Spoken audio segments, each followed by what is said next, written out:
How do we perceive the world as we understand it today? Is it the correct way to perceive it? Let's explore how we perceive or understand the world. For example, consider a person who has been blind from birth. How does this person perceive the world? Does he not experience it in some way? Similarly, a person born deaf, does he not feel and perceive the world?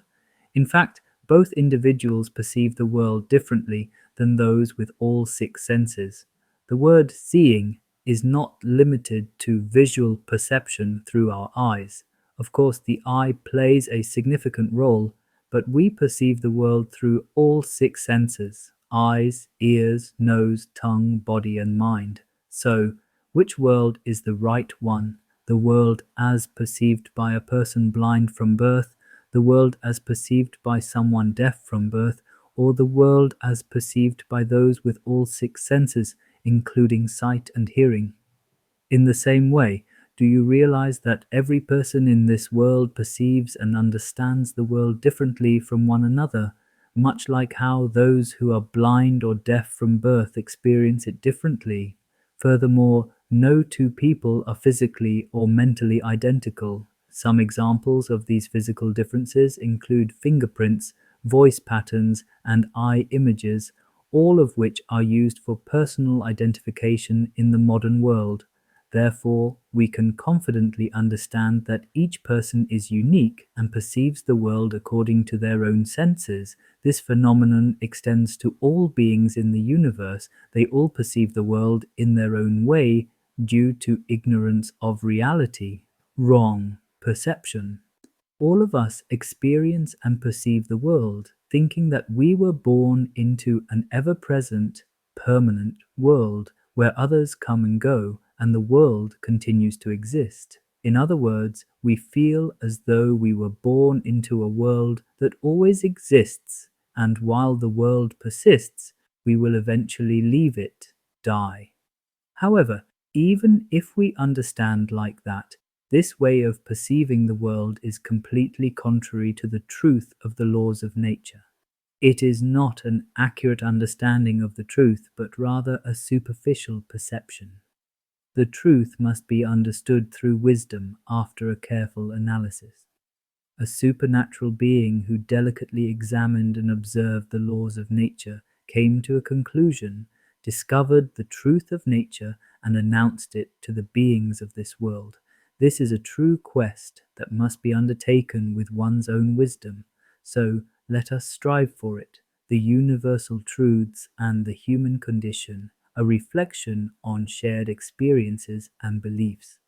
As humans, we are born due to the union of our parents. Each individual's skills, knowledge, and experiences differ from others, as do their feelings, expectations, values, and so on.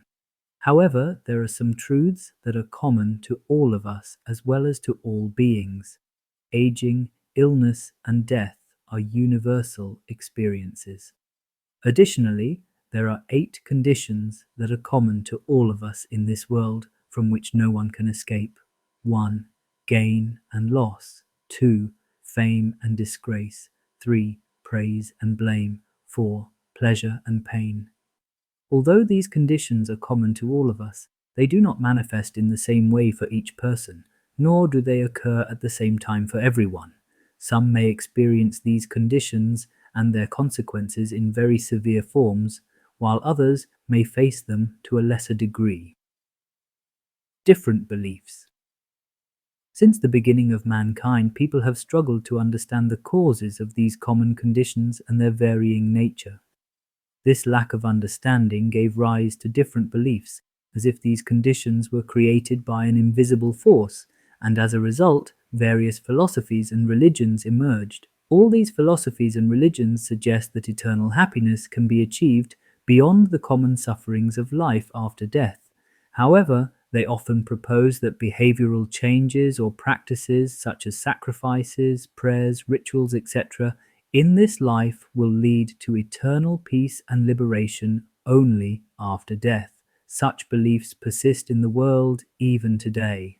The Buddha, about 2,500 years ago, an extraordinary person, as mentioned earlier, shared his understanding of life based on extensive self-research, observation, and conclusions about the causes of common Dhamma in the world, such as birth, aging, sickness, death, and so on.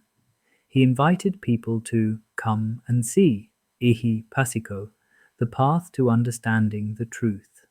During his time and even afterward, many kings, queens, ministers, warriors, wealthy merchants, religious leaders, common people, whether poor or rich, heard the truth of nature that he preached.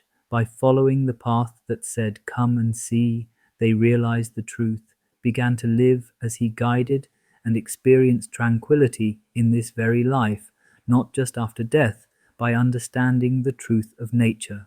Who was this extraordinary man, and what was his advice on the end of suffering?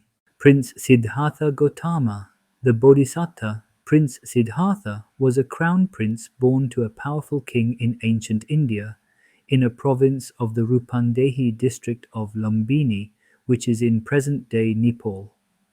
From a young age, everyone recognized his skills, talents, humanity, and intelligence. No one could match him in these qualities, and he was also extremely handsome. At the age of 29, on the day he became a father, he abandoned his princely life, refused to become a king, and decided to leave the kingdom to become a monk. When his father, the king, asked, "My son, why do you want to leave the kingdom? I have provided you with everything, and if there is anything you lack, I can provide it for you." Prince Siddhartha Gautama responded, "O father, my king, I need nothing except these 4 things: to never grow old, to remain forever young, to never get sick, and to never die. If these can be provided, I will not leave the kingdom or the throne. I will stay here because all the comforts you have given me are of no use if I must face sickness, old age, the loss of youth, and death. If these cannot be provided, not only for me, but for you, the stepmother who raised me, Yasodhara my princess, Rahula my newborn son, Nanda my cousin, and for the benefit of all people in the world who suffer from these 4 things, I must leave here to seek a way out of all these sufferings." There are various speculations suggesting that Prince Siddhartha Gautama fled without informing anyone. However, given his qualities, we believe that the prince had informed the king. If he had truly left without informing King Suddhodana, it is unlikely that such a powerful king would not have launched a search for the prince and brought him back to the kingdom. The king could not prevent Prince Siddhartha from leaving the kingdom in search of answers to the common conditions faced by every human, including himself.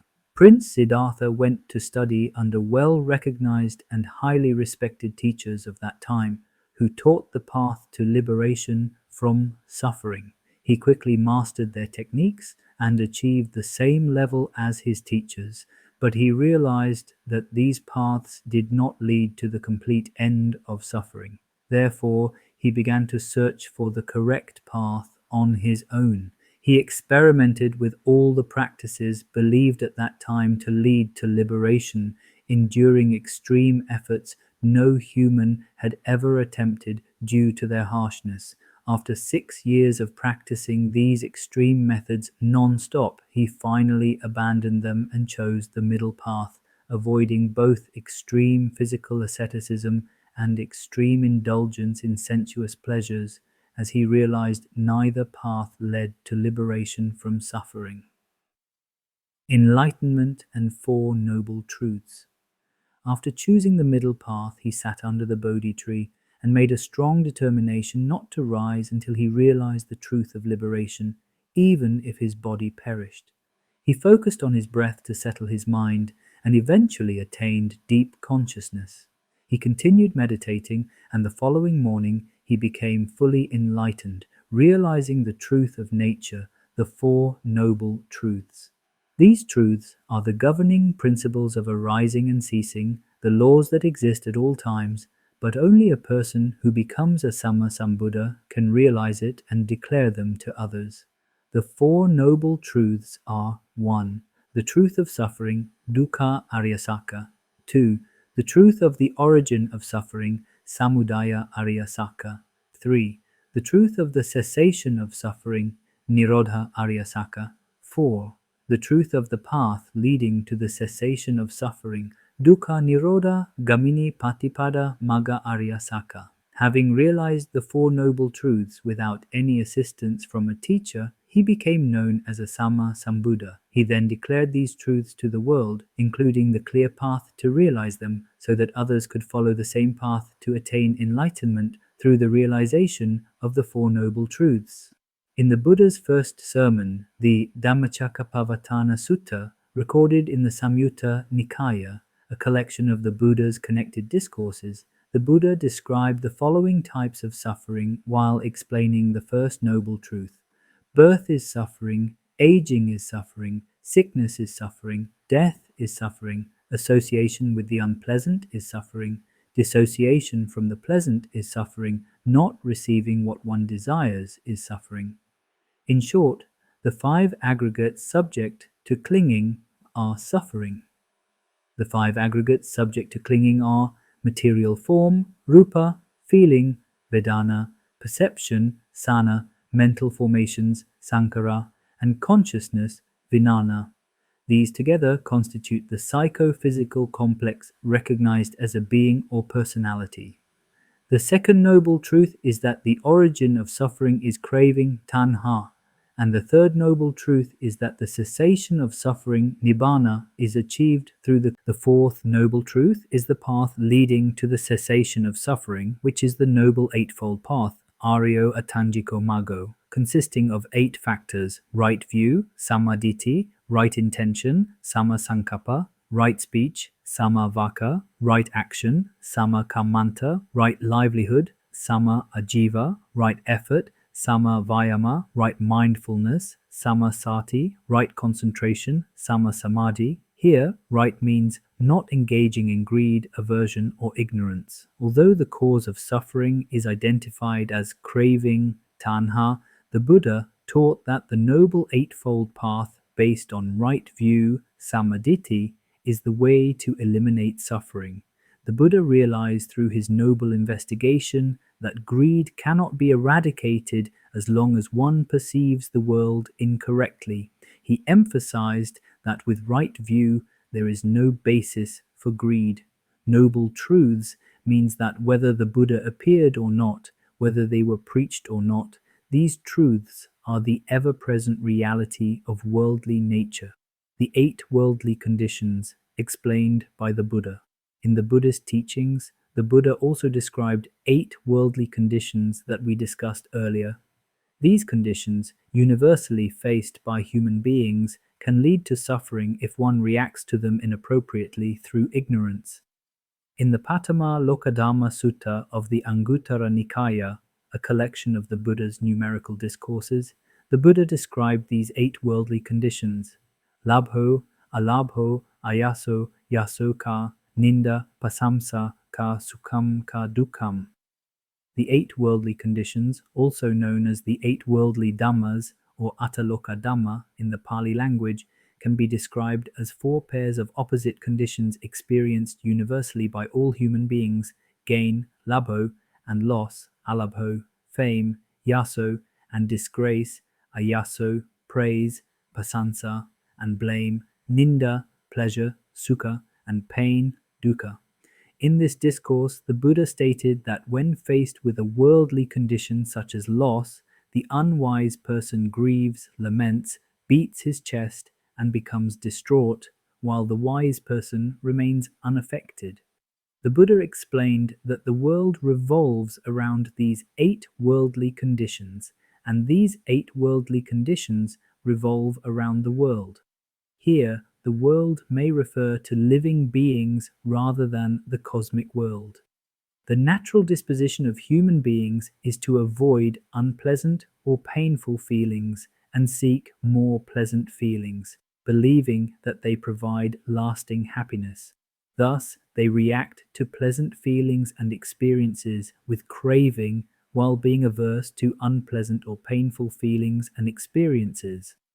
By reacting to pleasant and unpleasant life experiences in this way, through ignorance, worldly beings create even more suffering for themselves, becoming trapped in the cycle of birth and death, samsara, and distancing themselves from the path of liberation and true happiness. When preoccupied with enjoying the four pleasant experiences and rejecting the four unpleasant experiences of mundane life, one may resort to committing unwholesome or unskillful actions, lying, scolding, assaulting, taking up weapons to injure, and even killing to achieve their desires, leading to negative consequences in this and future lives. Gain, labo, and loss, alabo. Throughout one's life, whether as a layperson or a monastic, enlightened or unenlightened, everyone will experience some form of gain and loss. For householders, this might involve material possessions, assets, family members, friends, and relationships, as well as intangible things like status and reputation. For monastics who rely on donations from householders, gain and loss can be considered in terms of essential requisites such as robes, chivara, food, pindapatha, lodgings, sanasana, and medicines, gilanpasa. Fame, yaso, and disgrace, ayaso. Ordinary worldly beings crave fame and popularity, believing their happiness and success depend on their popularity among family, friends, relatives, colleagues, and society at large. They struggle with unpopularity or negative comments, seeing them as personal attacks on their integrity and as indicators of failure. They are unaware that every human being is exposed to unpopularity and negative comments at some point in their lives, and that these are transient and impermanent. As one's fame grows, one is likely to receive more blame, as it is a natural tendency for people to criticize those with more fame and popularity. A Buddhist disciple practicing the Buddha's teachings should aim to be mindful and maintain equanimity in the face of both fame and disgrace. Unenlightened beings eagerly seek praise from others, reacting with delight and craving, while feeling unhappy and dejected when they encounter criticism, disapproval, or blame. This is due to the mistaken belief that happiness, worth, and social recognition depend on validation and approval from others. Complete eradication of craving. Even if one's behavior and actions deserve criticism and disapproval, an unenlightened person struggles to accept and correct themselves. They are also ignorant of the fact that it is natural for all human beings to receive both praise and blame at some point in their lives. The Buddha stated that no one is always praised or always blamed during their lifetime. There are many instances in Buddhist literature where even the Buddha was blamed and accused by others. Pleasure, sukha, and pain, dukkha. The natural tendency of unenlightened beings is to enjoy pleasant sensations and reject unpleasant ones. They are preoccupied with pleasurable sensations from external objects such as pleasant visual images, sounds, smells, tastes, touches, and mental objects through the six sense doors: eye, ear, nose, tongue, body, and mind.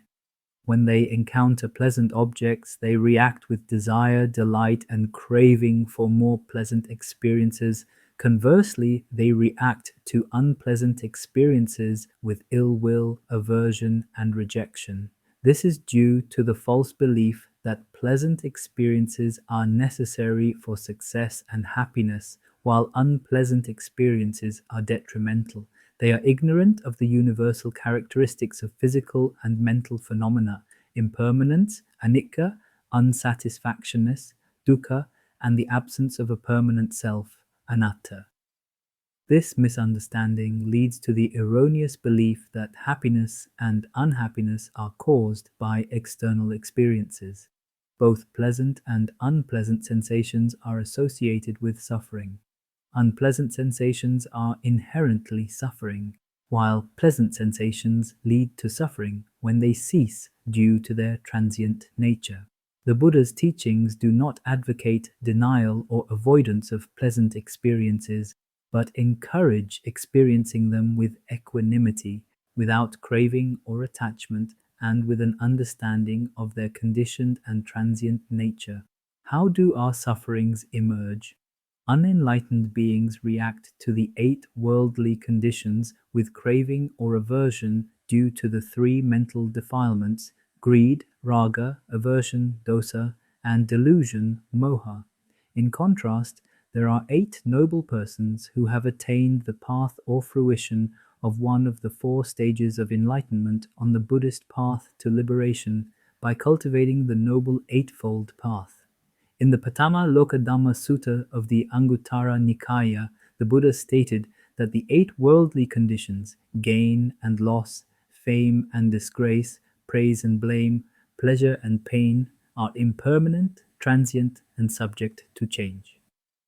In another discourse, the Dutiya Lokadhamma Sutta, also known as the Loka Vipatti Sutta of the Anguttara Nikaya, the Buddha described how unenlightened beings welcome conditions such as gain, fame, praise, and pleasure, while rejecting conditions such as loss, disgrace, blame, and pain, thereby continuing to suffer when favorable conditions disappear and unfavorable conditions arise.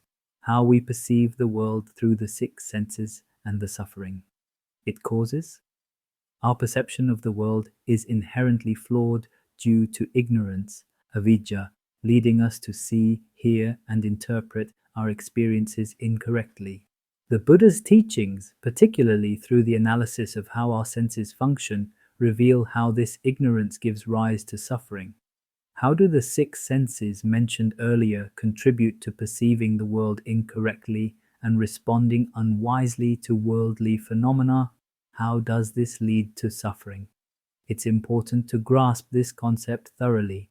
To do so, let's carefully consider how the Buddha explained the function of the eye, one of the primary sense organs. The function of the eye and misperception. Consider the process of seeing, which the Buddha explains in the Madhu Pindika Sutta of Majjhima Nikaya. The act of seeing requires three elements. 1. The object in front of the eye. This could be anything: a house, a person, a tree. 2. The eye, the organ that captures the image. 3. The eye consciousness, kakuvinnana, the mind's awareness or perception of the image. These three elements together create eye contact, which results in reflection of the object being arised and ceased in the eye. This occurrence generates a sensation which can be pleasant, unpleasant, or neutral. The mind then attempts to recognize the image of the object and its sensation. If the sensation is pleasant, it leads to clinging. If unpleasant, it results in aversion. If neutral, the mind may remain indifferent but still feels that the conceptions of people, I, me, man, woman, house, tree, etc., are real, which is due to ignorance of what exists in the ultimate sense, i.e., just seeing and the sphere of visible objects. Here is what Madhupindika Sutta of Majjhima Nikaya describes this process. Dependent on eye and forms, eye consciousness arises. The coincidence of these three is contact. With contact as condition, there is feeling. What a man feels that he perceives, what he perceives that he thinks about, what he thinks about that he diversifies. With what he has diversified as the source, the evaluation of diversifying perceptions beset a man with respect to past, future, and present forms cognizable by the eye. However, this process occurs within us without a true understanding of the nature of what is being perceived. Reflection of the object arising in the eye is merely a shape or a color chart, nothing more. The image itself does not carry qualities such as beauty, ugliness, fear, or secure. These qualities are not inherent in the object itself, but they are mental fabrications, perceptions, and projections of our mind onto the external world that occur as a result of ignorance of the true process. What actually happens is that by the application of causes, each of the senses immediately arises and ceases in an instant to perform their respective functions. Simultaneously, the objects grasping the senses related to the respective senses also arise and cease together with the senses. It is also to be noted that at time only one sense can arise, the illusion of perception. Let's take an example to understand how we get caught in illusion. Imagine you have been invited to a place and asked to enter a dark room and stand in a corner. At the same time, without knowing it, your mother, brother, sister, childhood friend, a teacher, your girlfriend or boyfriend, someone who dislikes you, and a person who has never met you before are also invited into the same dark room and placed in the opposite corner facing you. However, no one can see each other because it is completely dark. As you know, seeing an object occurs when light reflects off the object and enters the eye. Now let's assume that everyone in the dark room has perfect vision. Suddenly, a light flashes onto you for just a split second and then goes off. In that brief moment, everyone saw you and your image was reflected in their eyes. Although the same light reflected off your body and entered everyone's eyes, each person perceives you differently based on their relationship with you. Your mother sees you as her son, your siblings see you as their brother, your friend sees you as his friend, your teacher sees you as a student, and they all generate feelings based on their connection to you. The person who dislikes you feels aversion towards you, while the person who has never met you neither feels affection nor aversion but still recognizes you as a person. Although the physical reflection of your image was the same in everyone's eyes, notice how each person creates their own unique interpretation or world based on their individual perspectives. This illustrates how, without understanding the reality of perception and how our thoughts arise, we are constantly caught in illusion, generating our own happiness and sorrows. Because of ignorance, we fail to recognize the true nature of our sensory experiences. We identify the reflection of the object arose in our mind as real and give them labels such as human, animal, house, money, or jewelry, etc. These labels are mental fabrications based on individual perceptions and past experiences. This misperception is how we drift away from the absolute truth and develop a distorted view of reality. The same principle applies to the other senses. The ear, for instance, can only sense sound. The sound itself is neutral. Good or bad, human or animal, music or noise are all interpretations created by the mind. These interpretations are based on our personal biases, preferences, and previous experiences, not on the sound itself. This process occurs with all six senses: sight, sound, smell, taste, touch, and thought. We experience the world not as it is, but through the lens of our own mental fabrications. This misperception is the root cause of our suffering, the cycle of desire and aversion. When we encounter sensations that are pleasant, we desire them, greed. When we encounter unpleasant sensations, we reject them, aversion. If the sensation is neutral, we might not react with greed or aversion, but we still sense something is out there, delusion. This constant cycle of craving, aversion, and delusion creates the conditions for happiness and sorrow, leading us to strive continuously to avoid suffering and seek pleasure. From birth, we engage in this cycle, chasing after what is pleasant and avoiding what is painful, process of accumulation of sankhara, garbage, as Buddha explains. This unending pursuit is exhausting, but it continues because of our ignorance of the true nature of our sensory experiences. We see the world wrongly, short-sighted, and because of this we are trapped in the cycle of samsara, birth, death, and rebirth. The danger of ignorance lies in its ability to cloud our understanding of the true nature of reality. When we do not know the truth, we cannot achieve perfect equanimity in the face of worldly conditions. This lack of equanimity causes us to be reborn after death, perpetuating the cycle of samsara. Everyone, whether rich or poor, intelligent or dull, pretty or ugly, is born into this world because of ignorance or for the reasons mentioned above. We all have the view that I am born into this world and I see, hear, and feel external things, considering them as eternal pleasures and this as my soul. The world is always there. While the world exists, I was born into it. And while the world exists, my mother, father, daughter, sons, relatives, and friends are leaving, passing away. And I too will leave the world at any time. This is how the ideology arises within us that there is a permanent world where happiness exists and the soul or self exists. This is the wrong thought or wrong view, miccha ditti, that we carry all the time, leading us to travel in samsara until we realize the truth through wisdom. A comparison, the mirror and reality. For example, if a monkey or a dog is in front of a mirror, that animal will react to the fact that another animal is in front of it. But if we approach the mirror in the same way, we do not react like that animal.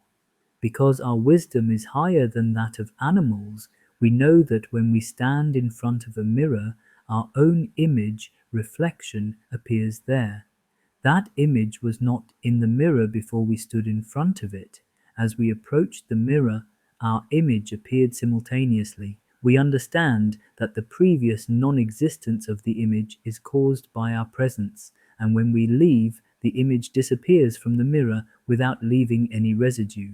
Therefore, it is wise to know that another person or animal is not inside the mirror. However, the images that appear before our eyes or the sounds that we hear happen exactly like the reflection in the mirror. Even though the functioning of all these senses is like seeing a reflection, just like when we stand in front of a mirror, we don't know or understand this. So we react the same way a dog or monkey reacts in front of a mirror. In the same way, we think there are people or things in front of us and react to them with either greed or anger. The reason we see or feel this way is that we do not consider the true process of seeing, hearing, tasting, or smelling things. Because of ignorance, we lack the wisdom to perceive the absolute truth of how our six senses function, the path to liberation. Understanding the true nature of our sensory experiences, realizing that they are mere reflections and not reality itself, they all, is the path to liberation. By cultivating wisdom and seeing the world as it truly is, we can break free from the cycle of samsara. This liberation comes not from escaping the world, but from seeing it clearly, without the distortions of ignorance, greed, and aversion.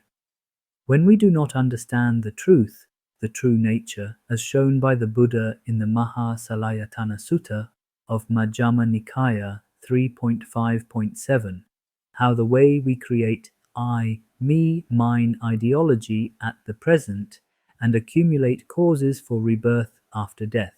When one does not know and see the I as it actually is, when one does not know and see forms as they actually are, when one does not know and see eye consciousness as it actually is, when one does not know and see eye contact as it actually is, when one does not know and see as it actually is, the feeling felt as pleasant or painful or neither painful nor pleasant that arises with eye contact as condition, then one is inflamed by lust for the eye, for forms, for eye consciousness, for eye contact, for the feeling felt as pleasant or painful or neither painful nor pleasant that arises with eye contact as condition.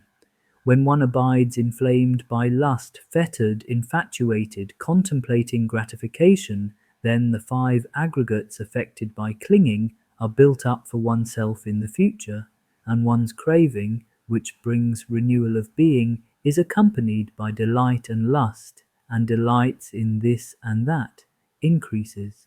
one's bodily and mental troubles increase, one's bodily and mental torments increase, one's bodily and mental fevers increase, and one experiences bodily and mental suffering.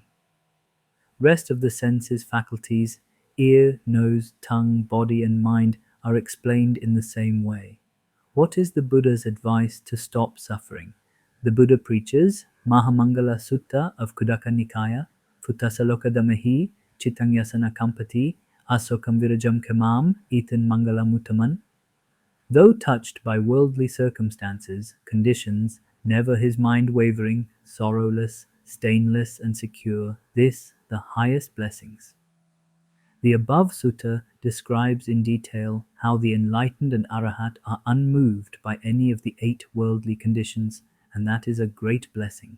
The above describes in detail how the enlightened are unmoved by any of the 8 worldly conditions, and that is a great blessing, because they see and know that the feelings caused by the 8 worldly conditions of the mind disappear with the loss of their causes. They live with full awareness of them. The mind of an arahat who has eradicated all mental defilements can face the 8 great worldly conditions: gain, loss, fame, reproach, praise, blame, happiness, and sorrow without wavering.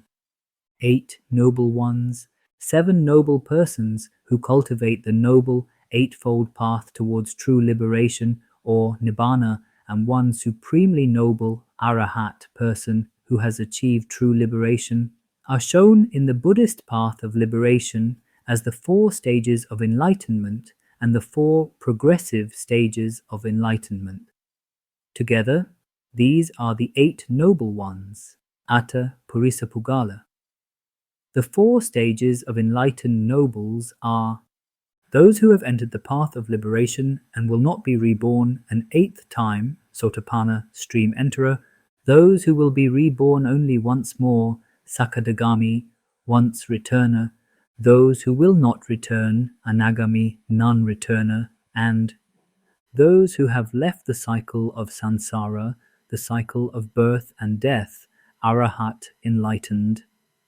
The 4 progressive stages of enlightened nobles are those who are on the progressing path to attain Sotapanna, those who are on the progressing path to attain Sakadagami, those who are on the progressing path to attain Anagami, and those who are on the progressing path to attain Arahat. An arahat who has completely eradicated mental afflictions is unmoved by any of the 8 worldly conditions. One who has shed the 2 fetters of lust, kamaraga, and aversion, patigha, an anagami who will not return to the world of lust, kamabhava, including the human world, may not respond to the 8 worldly conditions. However, the Sotapanna and Sakadagami, who still possess these 2 fetters, though to a lesser extent than ordinary worldly beings, will respond to the 8 worldly conditions with some degree of lust or aversion. 2 examples in Buddhist literature are Visakha, the Buddha's chief female benefactor, and Anathapindika, the Buddha's chief male benefactor. Both were in the state of Sotapatti, yet one day Visakha came to see the Buddha in a state of grief due to the death of her granddaughter, and similarly Anathapindika was in a state of sorrow when he came to see the Buddha due to a personal loss. Understanding Kamma, navigating life's fluctuations with equanimity and wisdom. A Buddhist disciple should consider that certain pleasant and unpleasant life experiences may result from one's present actions and/or the effects of one's favorable and unfavorable actions, kamma, in past lives. In the Chula Kamma Vibhanga Sutta of the Majjhima Nikaya, the Buddha stated that when one performs meritorious or demeritorious kamma, one is the owner of that kamma and should bear its consequences. As a result, meritorious kamma brings about a happy and pleasant reward, while bad kamma brings about an inauspicious and unhappy reward. This is why the most of common experiences of the world do not happen to each person in exactly the same way or at the same time. Some people face very serious situations and outcomes, while others experience less severe or moderate outcomes. Please note, Buddha has mentioned four other factors like weather fluctuations may also cause for pleasant, unpleasant experiences, so all of these experiences are not solely as a result of karma.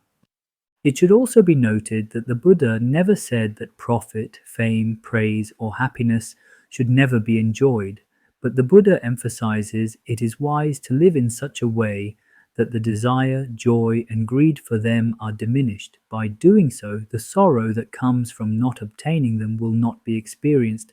Likewise, when one encounters loss, stigma, blame, and pain, one should not suffer by adopting a way of living that avoids negative and repulsive responses to these experiences. Instead, one can observe positive and negative reactions in the mind when faced with unpleasant experiences. Then, the meditator, yogi, can develop mindfulness with the quality of equanimity by remembering the Buddha's advice that all these experiences are impermanent, anicca, suffering, dukkha, and by non-self, anatta. It is important to understand that it is not the gain, fame, praise, or pleasure themselves that are unhealthy and unprofitable, but rather one's desire, delight, and craving for them. Similarly, it is not the loss, disgrace, blame, and pain that are unhealthy and unprofitable, but one's negative and aversive reaction to them. During the practice of Buddhist meditation, through mindfulness, one can observe the positive and negative reactions that arise in the mind when faced with pleasant or unpleasant experiences. By remembering the Buddha's admonition that all these experiences are impermanent, transient, and subject to change, the mediator can avoid reacting to them and cultivate the quality of equanimity. When equanimity of the mind is cultivated in meditation practice, one gradually becomes accustomed to applying it when facing the 8 worldly conditions in daily life. Through this approach, one seeks to find happiness that does not depend on the enjoyment of gain, fame, praise, and happiness, nor on reacting to negative experiences of loss, stigma, blame, and pain. By following the Buddha's teachings regarding the 8 worldly conditions, every Buddhist disciple should not be swayed by the inevitable upheavals of life, but should work to remove all mental distress and strive to achieve mindfulness and deep consciousness to attain liberation. By doing so, one can free oneself from samsara, the cycle of suffering, birth, and death, and follow the law of nature with wisdom, ultimately attaining liberation in this very life and realizing that when life ends, one will not be reborn anywhere in this universe. The Buddha explained it as follows: Khinam Puranam Nava Natti Sambhavam Virata Chittayati Ke Bhavasmim Tekhinaboja Avirulhi Chanda Nibanti Virayathayam Padipo. Their old karma is destroyed, no new karma is produced, their minds no longer cleaving to future life, their seed of existence destroyed, their desires to rebirth quenched. Like a lamp extinguished due to lack of oil and burning materials, the righteous are extinguished like this lamp. Ratana Sutta of Khuddaka Nikaya. Breaking the cycle of suffering, the path to wisdom through the noble eightfold path.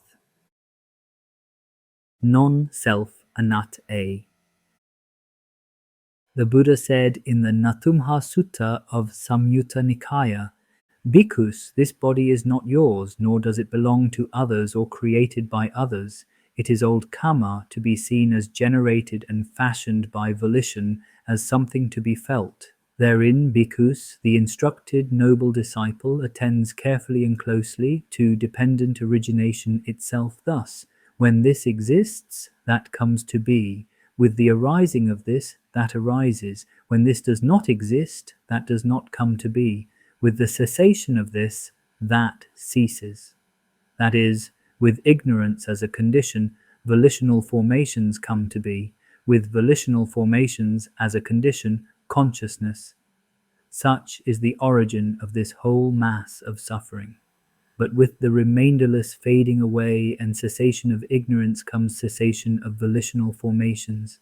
with the cessation of volitional formations, cessation of consciousness, such is the cessation of this whole mass of suffering. In that sutta, it is further stated that not knowing and not seeing the truth is ignorance, and that the cycle of birth and death occurs due to ignorance. The same Dhamma applies to all beings as a cycle. By removing ignorance, all the sufferings caused by birth will be removed, leading to the cessation of birth. Now, after reading this article, you may understand that sadness or suffering is caused by seeing the world incorrectly, but you have not yet understood or overcome sadness. This means the habit of looking at the world the wrong way has not passed because in all your past lives you used to see the world incorrectly and still have that habit. Therefore, craving always emerges with the thought of self. The only way to break that habit is by seeing the truth shown by the Buddha. The Buddha gives us the way to see the truth, which leads to that wrong habit leaving us without a trace, including the embedded craving. That path is the Noble Eightfold Path. In other words, it involves self-discipline, sila, perfecting deep consciousness, samadhi, and achieving wisdom, pana. Transcending suffering, embracing the Noble Eightfold Path and the 5 precepts. The Buddha said this in Rohitassa Sutta of Anguttara Nikaya. I say it's not possible to know or see or reach the end of the world by traveling to a place where there's no being born, growing old, dying, passing away, or being reborn. But I also say there's no making an end to suffering without reaching the end of the world, for it is in this fathom-long carcass, body, with its perception and mind that I describe the emerging world, suffering, its origin, cause of suffering, craving, its cessation, end of suffering, and the practice that leads to its cessation, path to end suffering. In order to overcome the wrong habit of viewing the world, we need to embrace the truth, wisdom of truth, sakanyana, that the Buddha showed us with great kindness, and follow the way forward towards it, wisdom of work towards kucha jnanam. What you and I should do immediately is to establish an unbreakable, disciplined morality. Aryakanta Sila, that is, the 5 precepts for lay people, the novice Upasampada precepts for monks, and enter a life path, meditation path, in which the mind is purified. This involves following the Noble Eightfold Path. The Noble Eightfold Path is the ladder to transcend the world.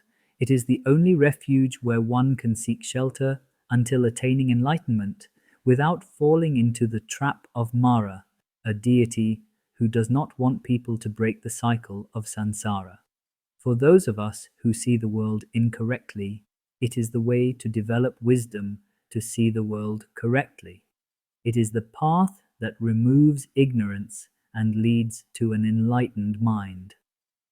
The 5 precepts, Pankasila, the 5 precepts are the Buddhist version of a code of conduct or rules to help people behave in a moral and ethical way.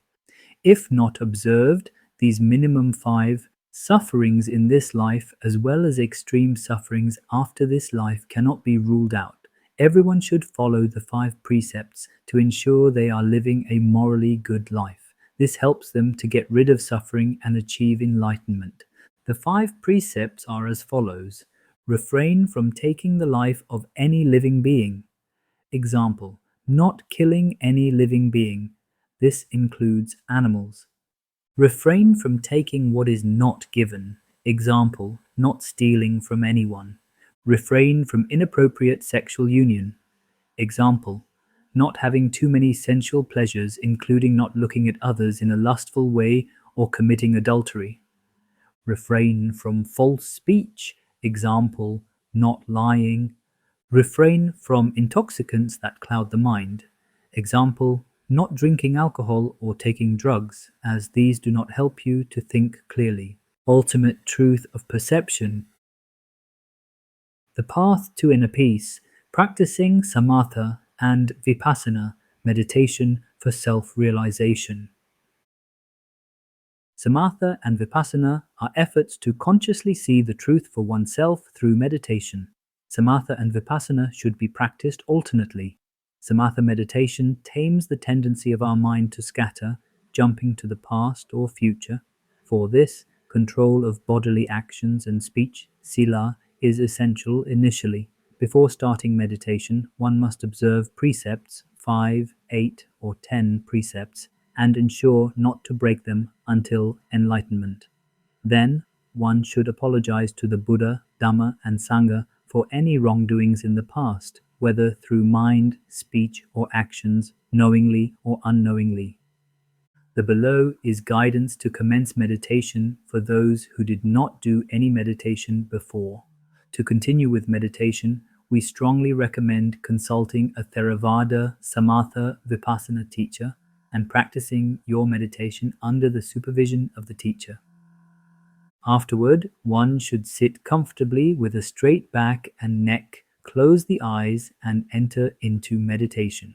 Initially, one should try to keep the mind in the present moment, focusing on compassion for all beings, attention to breathing, etc. When doing this, try not to shift the movements of the limbs without paying attention to any pain sensations in the body. This practice cannot be mastered in a single day, week, or month. For some, it may take a week or less. For others, it may take longer. Start with 15 minutes of meditation and gradually extend it up to an hour. Meditate both in the morning and in the evening. With practice, you will gradually reach a point where you cannot stop meditating. Be patient and persistent. Do not become angry or resentful of bodily discomfort. Even if you experience pleasant sensations, consider them all impermanent, non-permanent.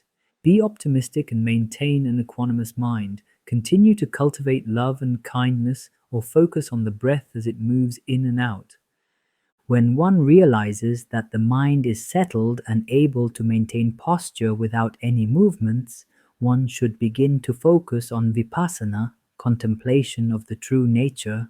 Consider a person you know. While you may recognize and perceive them by their name, their true nature is actually a combination of hair, nails, teeth, skin, and other body parts. The body cannot move without the mind. The mind depends on the body, and the body depends on the mind.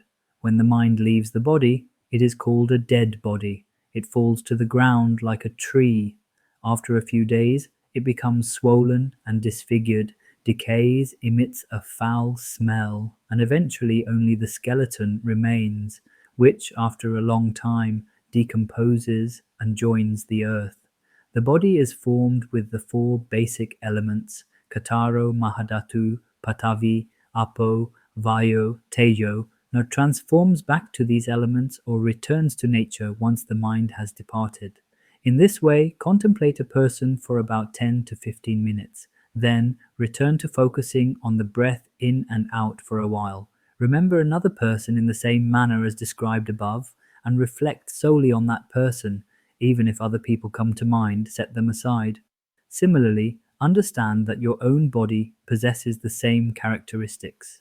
Continue practicing this contemplation until you fully grasp the concept of anatta, non-self.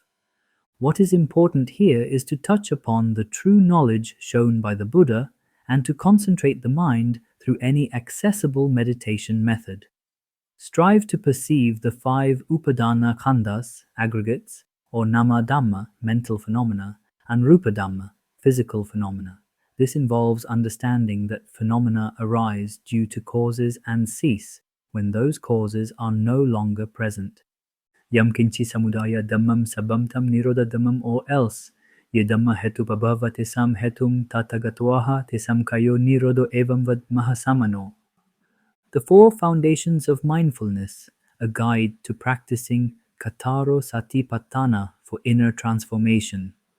There are many places around the world, including Sri Lanka, that teach various meditation techniques. Samatha Vipassana should be practiced according to the Mahasatipatthana Sutta, Digha Nikaya. However, before practicing the Kataro Satipatthana, it is crucial to listen or read understand, and absorb the absolute truth shown by the Buddha. Choose a technique that makes you feel at peace, but we recommend using the methods detailed in the Kataro Satipatthana as taught by the Buddha. The Buddha preached in Mahasatipatthana Sutta of Digha Nikaya, Ekayano ayam bhikkhave maggosatanam visuddhiya sukha paridevanam samatikkamaya dukkha domanasanam atangamaya nyaya sadigamaya nibbanasa satchikiriyaya yadidam kataro satipatthana. This is the one and only way, monks, for the purification of beings, for the overcoming of sorrow and lamentation, for the extinguishing of suffering and grief, for walking on the path of truth, for the realization of Nibbana, that is to say, the fourfold establishing of awareness. Katame kattaro idha bhikkhave bhikkhukaye kayanupas viharati atapi sampajano satima vineya loke abhijjado manasam vedanasu vedananupas viharati atapi sampajano satima vineya loke abhijjado manasam chitte chittanupas viharati atapai sampajano satima vineya loke abhijjado manasam Dhammesu Dhammanupas viharati atapai sampajano satima vineya loke abhijjado manasam. Which four? Here, monks, a monk dwells ardent with awareness and constant thorough understanding of impermanence, observing body in body, having removed craving and aversion towards the world of mind and matter. He dwells ardent with awareness and constant thorough understanding of impermanence, observing sensations in sensations, having removed craving and aversion towards the world of mind and matter. He dwells ardent with awareness and constant thorough understanding of impermanence, observing mind in mind, having removed craving and aversion towards the world of mind and matter.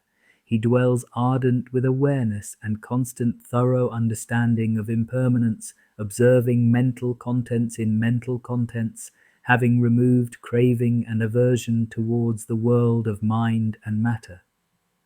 Sati in Satipatthana means awareness or mindfulness. Pattanaya can be defined as something that is well established, stable, and not shifting or swaying. When the mind is firmly established and does not wander, it can be defined as Satipatthana. Although consciousness is typically scattered, it is directed towards four areas. The body, sensations, the mind, and dhammas are mental phenomena. These are known as Kayanupassana Satipatthana, Vedananupassana Satipatthana, Cittanupassana Satipatthana, and Dhammanupassana Satipatthana. Therefore, these four are collectively referred to as Kataro Satipatthana. Satipatthana is related to three aspects of the Noble Eightfold Path: Samavayama, right effort; Samasati, mindfulness; and Samasamadhi, concentration. The collection of organs and body parts such as the head, forehead, eyes, ears, nose, jaw, neck, shoulders, arms, elbows, forearms, wrists, hands, palms, fingers, thumbs, chest, back, spine, abdomen, hips, buttocks, legs, thighs, and limbs, along with internal organs, is called the body. When we perceive the body as a collection of these parts, rather than as a self, human, individual, permanent, auspicious, or pleasurable entity, and maintain consciousness on the true nature of the body, this practice can be identified as Kayanupassana Satipatthana. Realizing the truth, cultivating wisdom and freedom through the Noble Eightfold Path. The Buddha further explains in the Mahasalayatana Sutta how a person who cultivates the Noble Eightfold Path will reach the real truth through wisdom.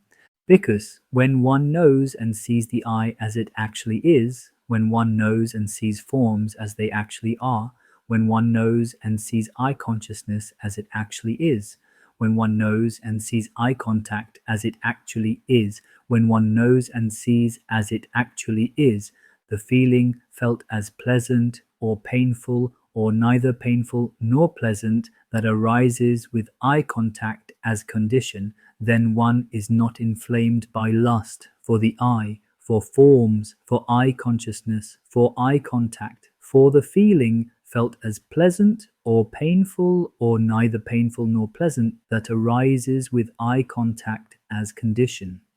When one abides uninflamed by lust, unfettered, uninfatuated, contemplating danger, then the five aggregates affected by clinging are diminished for oneself in the future, and one's craving, which brings renewal of being, is accompanied by delight and lust, and delights in this or that is abandoned.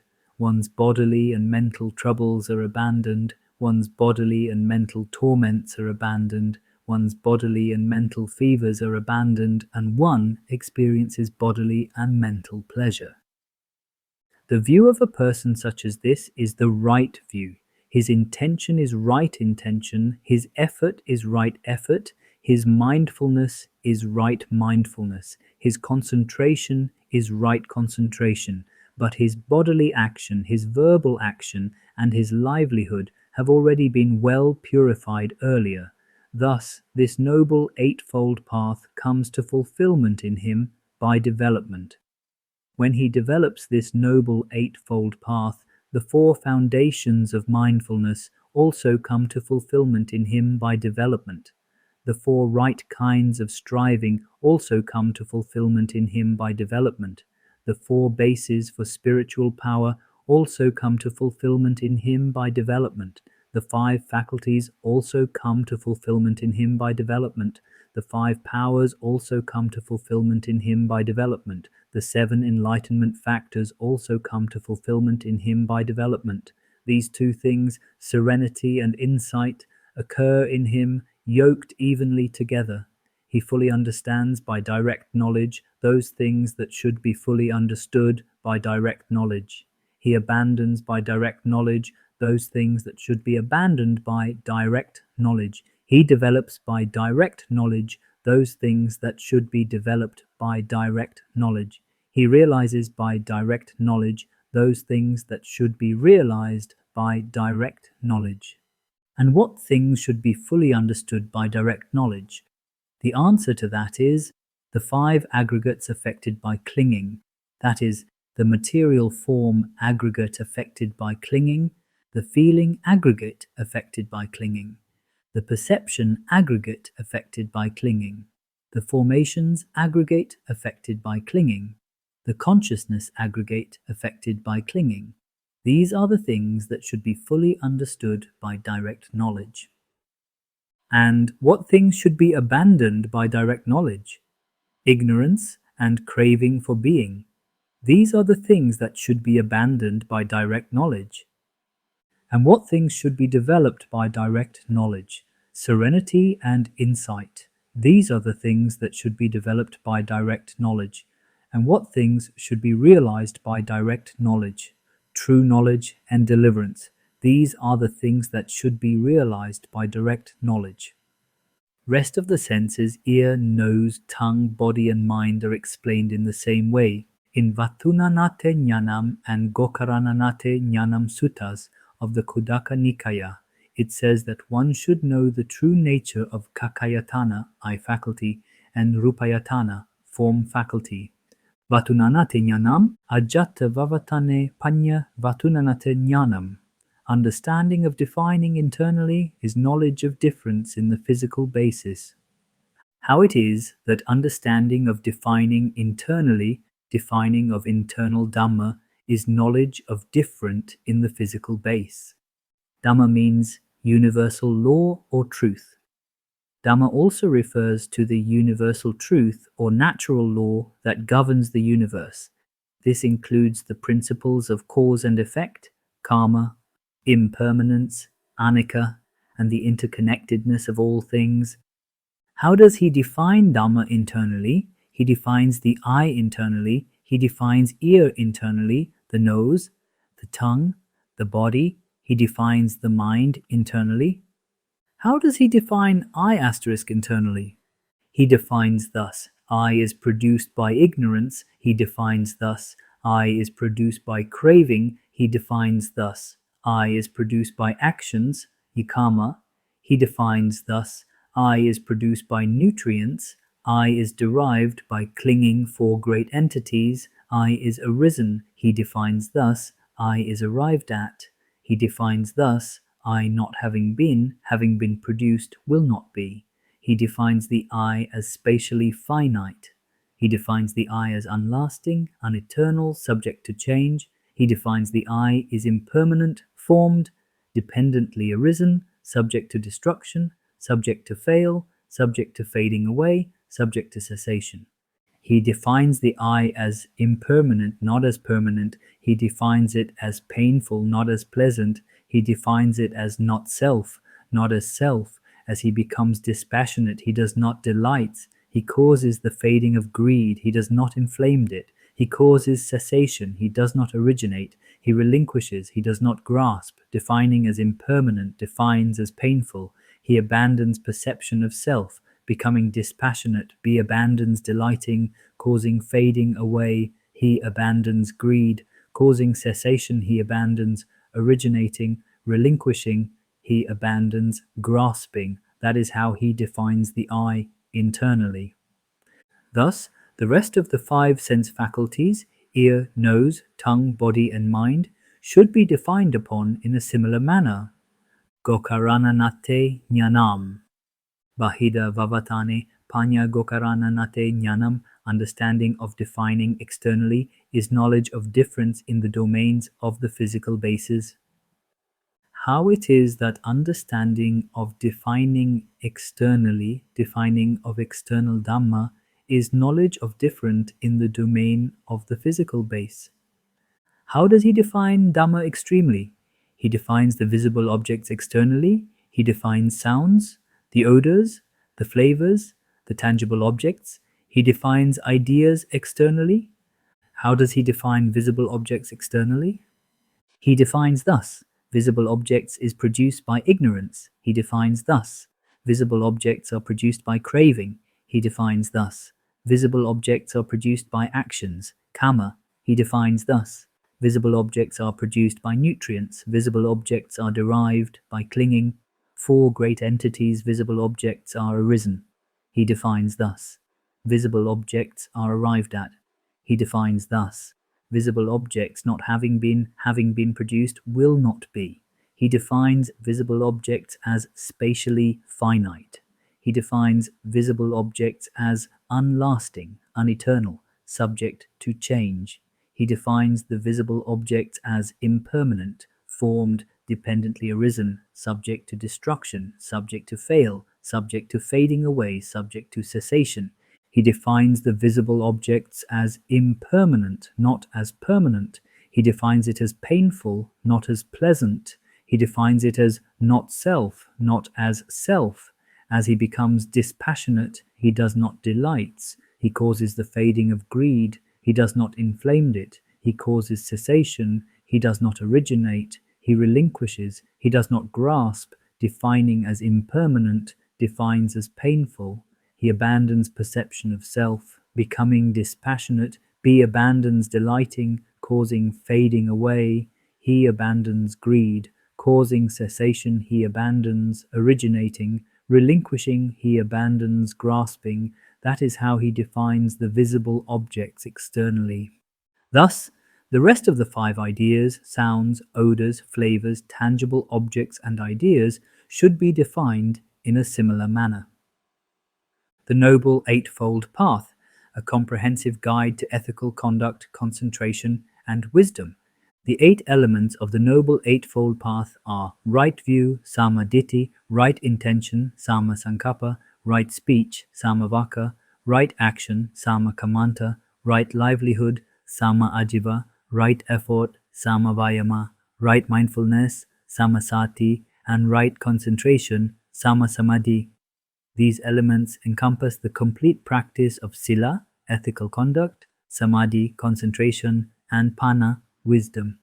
Additionally, they involve understanding the 6 spiritual organs, eye, ear, nose, tongue, body, and mind, and their related experiences of sights, sounds, smells, tastes, and thoughts.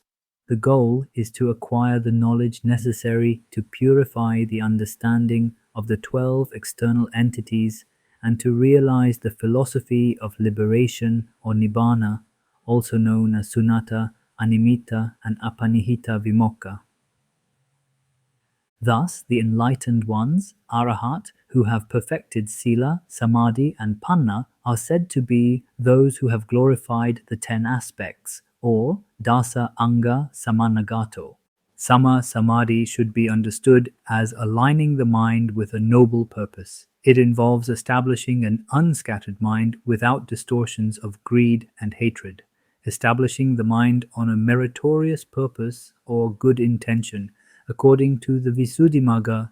Sama Samadhi explained as follows. It is concentration, samadhi, in the sense of concentrating, samadhana. What is this concentrating on? It is the centering, adhana, of consciousness and consciousness, concomitants evenly, samam, and rightly, sama, on a single object. Placing is what is meant. So it is the state in virtue of which consciousness and its concomitants remain evenly and rightly on a single object, undistracted and unscattered, that should be understood as concentrating. The Visuddhimagga, the path of purification, is the great treatise on Buddhist practice, and Theravāda Abhidhamma, written by Venerable Buddhaghosa Thero approximately in the 5th century in Sri Lanka. Sunatta Shunyata refers to the experience of emptiness, the absence of inherent existence or self. When delusions, moha, cease, along with greed, raga, and aversion, dosa, one experiences this emptiness. This state is called liberation through emptiness, sunatta vimokkha. Animita refers to the absence of mental signs or omens, when one is free from attachment to objects, raga, and aversion, dosa. They dwell without identifying or clinging to external symbols or concepts. This state is called liberation through the absence of signs, animita vimokkha. Apanihita refers to the unconditioned or desireless state.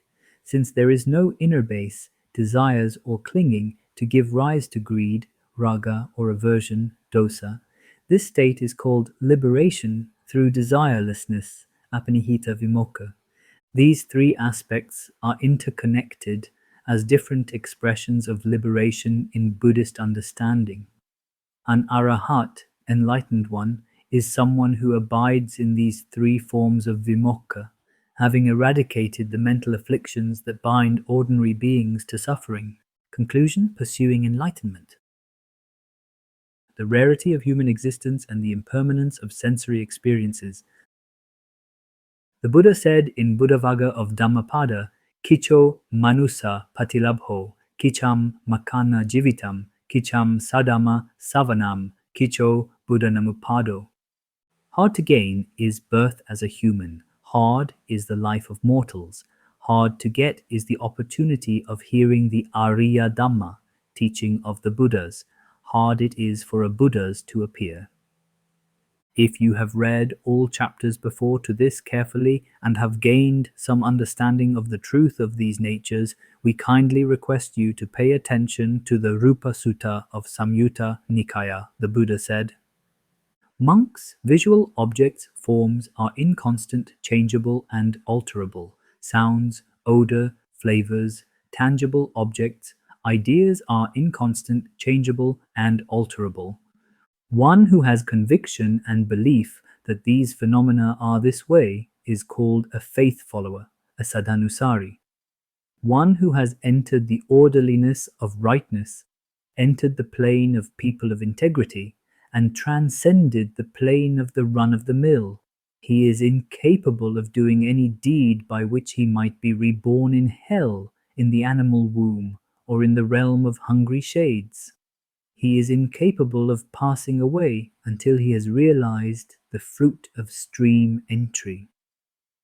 One who, after pondering with a modicum of discernment, has accepted that these phenomena are this way, is called a Dhamma follower, a Dhammanusari. One who has entered the orderliness of rightness, entered the plane of people of integrity, transcended the plane of the run-of-the-mill. He is incapable of doing any deed by which he might be reborn in hell, in the animal womb, or the realm of hungry shades. He is incapable of passing away until he has realized the fruit of stream entry. One who knows and sees that these phenomena are this way within is called a stream enterer, a sotapanna, steadfast, never again destined for states of woe, headed for self-awakening before an eighth birth. Final instructions by the Buddha: embracing impermanence and pursuing enlightenment.